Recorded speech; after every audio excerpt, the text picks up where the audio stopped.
Siapa sangka, tradisi mudik sudah ada sejak zaman Majapahit. Kebiasaan pulang ke daerah asal setiap tahunnya untuk merayakan hari besar negara biasa dilakukan orang-orang Majapahit. Berdasarkan Kitab Negara Kertagama Pupuh 85 sampai dengan Pupuh 91, Agus Arismunandar menceritakan bahwa setiap tahun di Istana Kerajaan Majapahit diadakan pertemuan besar atau paseban.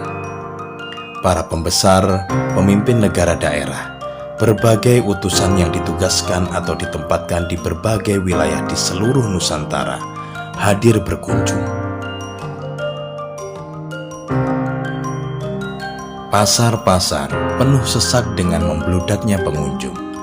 Aneka barang, penganan, kain, dan beragam hasil bumi dijajakan.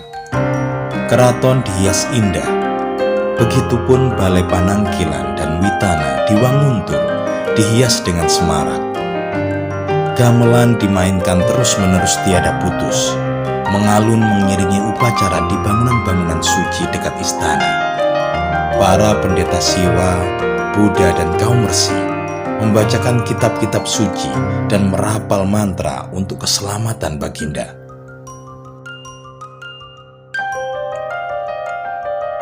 Agenda berikutnya, arak-arakan mengelilingi kota. Baginda Raja Hayam Wuruk tampil berbalut busana keemasan dengan mahkota kencana dalam kereta indah yang ditarik lembu berhias. Para pejabat tinggi kerajaan dan pendeta berjalan mengiringinya sembari membacakan sloka. Rombongan para penguasa negara daerah beserta permaisuri masing-masing menyusul mengikuti di belakang rombongan Baginda Raja. Dengan menaiki kereta dan berbusana khas beraneka warna yang mencirikan identitas daerah masing-masing, mereka tampil diiringi para pejabat daerah. Lalu, di istana, diadakanlah acara Paseban Agung yang dihadiri para pembesar, mantri, kesatria, arya, kepala desa, tamu-tamu dari Nusantara, serta para pendeta dan brahmana. Pertemuan membicarakan upaya mengenyahkan kemiskinan, kebodohan, kejahatan, serta meningkatkan kesejahteraan dan keagungan negara. Selain itu, kitab-kitab peraturan agama dan pemerintahan juga dibacakan. 2 hari kemudian, diadakan perayaan besar di Tanah Lapang. Dengan diiringi para pembesar kerajaan yang dikagumi rakyat, raja datang dengan tandu berhiaskan ornamen singa di semua sudutnya. Raja menempati bangunan besar beratap tumpang menjulang tinggi di sisi timur lapangan. Di dekatnya terdapat wesma mirip istana yang tiang-tiangnya diukir relief cerita-cerita Parwa. Di tepian lainnya didirikan panggung-panggung dengan ukuran berbeda-beda bagi para pembesar yang ingin menyaksikan berbagai pertunjukan dan pertandingan. Para pemenang pertandingan akan dijamu oleh Baginda Raja.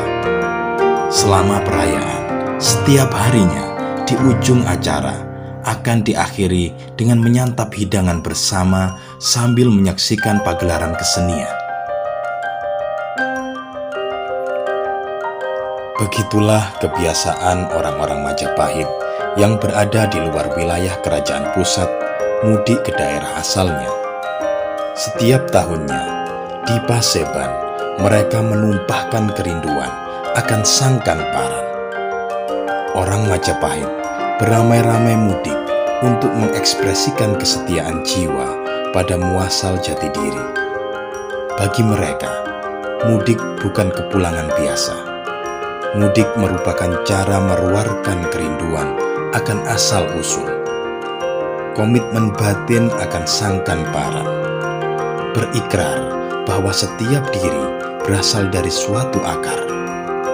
Ikrar untuk tidak meninggalkan akar. Bahwa kita berakar pada tanah kelahiran, tanah Nusantara, tanah yang suci dan diberkahi Tuhan Yang Maha Esa. tanah yang damai dan bersahaja, tanah berpijak, para pamomo, perawat dan peruat jagat. Dan pada akhirnya, semua kelak akan berpulang kepadanya, muasal sekaligus tujuan sebenarnya. Terima kasih leluhur, terima kasih Nusantara, terima kasih Indonesia, sembah sungkem, rahayu.